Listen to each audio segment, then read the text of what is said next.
In astronomy, the geocentric model, also known as geocentrism, often exemplified specifically by the Ptolemaic system, is a superseded description of the universe with Earth at the center. Under most geocentric models, the sun, moon, stars, and planets all orbit Earth. This model was the predominant description of the cosmos in many ancient European civilizations, such as those of Aristotle in classical Greece and Ptolemy in Roman Egypt, as well as during the Islamic Golden Age. Two key observations supported the idea that Earth was the center of the universe. First, from anywhere on Earth, the sun appears to revolve around Earth once per day. While the moon and the planets have their own motions, they also appear to revolve around Earth about once per day. The stars seem to be fixed on a celestial sphere, rotating once each day about an axis through the geographic poles of Earth. Second, Earth seems to be unmoving from the perspective of an earthbound observer. It feels solid, stable, and stationary. Ancient Greek, ancient Roman, and medieval philosophers usually combined the geocentric model with a spherical Earth, in contrast to the older flat Earth model implied in some mythology. However, the Greek astronomer and mathematician Aristarchus of Samos developed a heliocentric model, placing all of the then-known planets in their correct order around the sun.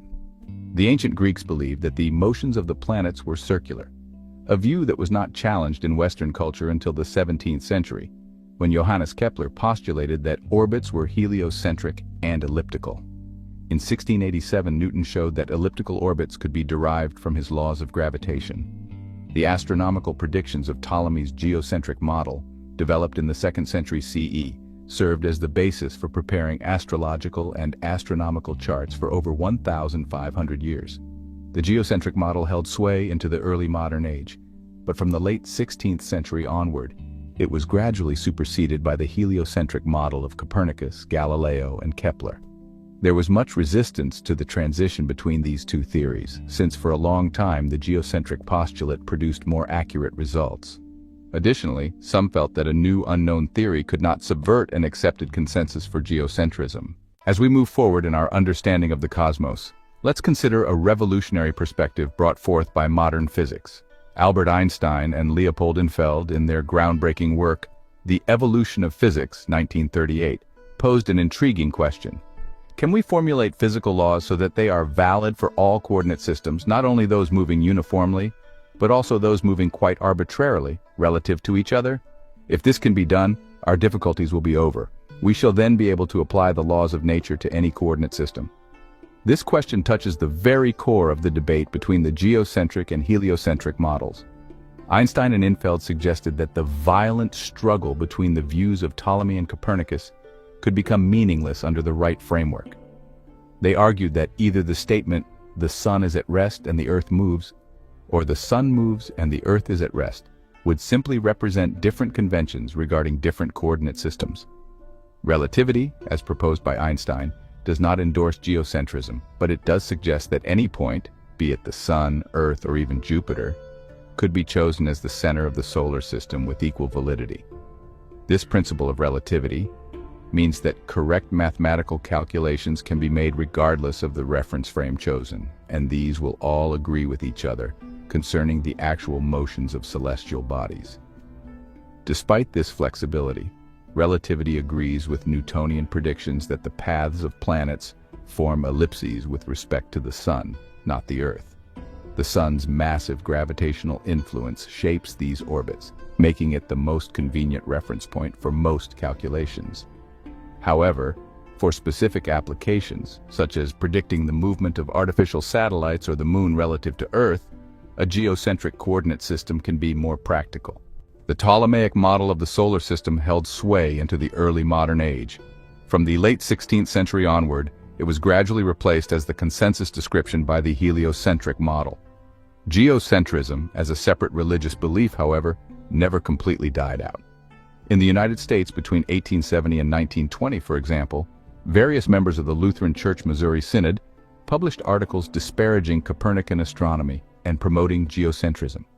However, in the 1902 Theological Quarterly, Al Graebner observed that the Synod had no doctrinal position on geocentrism, heliocentrism, or any scientific model, unless it were to contradict Scripture. He stated that any possible declarations of geocentrists within the Synod did not set the position of the church body as a whole. Articles arguing that geocentrism was the biblical perspective appeared in some early creation science newsletters pointing to some passages in the Bible, which, when taken literally, indicate that the daily apparent motions of the sun and the moon are due to their actual motions around the earth, rather than due to the rotation of the earth about its axis. For example, in Joshua 10:12, the sun and moon are said to stop in the sky, and in Psalms, the world is described as immobile. Psalms 93, one says in part, "The world is established, firm, and secure." Contemporary advocates for such religious beliefs include Robert Sungenis, author of the 2006 book Galileo Was Wrong, and the 2014 pseudo-documentary film, The Principle. These people subscribe to the view that a plain reading of the Bible contains an accurate account of the manner in which the universe was created and requires a geocentric worldview.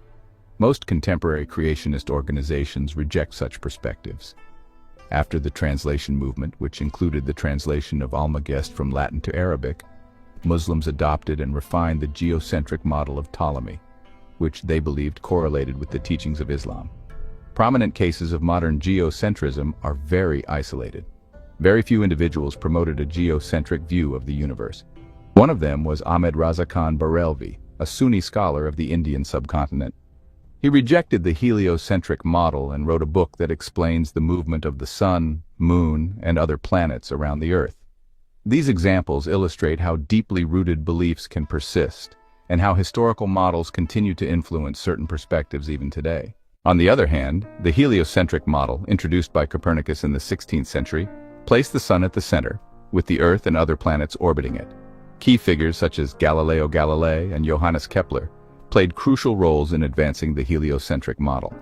Galileo's telescopic observations provided concrete evidence that supported Copernicus's theory, while Kepler's laws of planetary motion offered a mathematical framework that explained the orbits of planets around the sun. The scientific arguments for the heliocentric model gradually gained traction. Observations of planetary motion, phases of Venus, and the apparent retrograde motion of Mars could be more accurately explained by a sun-centered system. Meanwhile, the geocentric model required increasingly complex epicycles and adjustments to account for these phenomena. The eventual acceptance of the heliocentric model marked a pivotal shift in our understanding of the universe, such as Newton's laws of motion and universal gravitation, which provided a comprehensive explanation for celestial mechanics. In conclusion, the transition from the geocentric to the heliocentric model was not just a scientific revolution, but also a profound shift in human perspective. It challenged deeply held beliefs and opened the door to a new era of exploration and discovery, forever changing our place in the cosmos.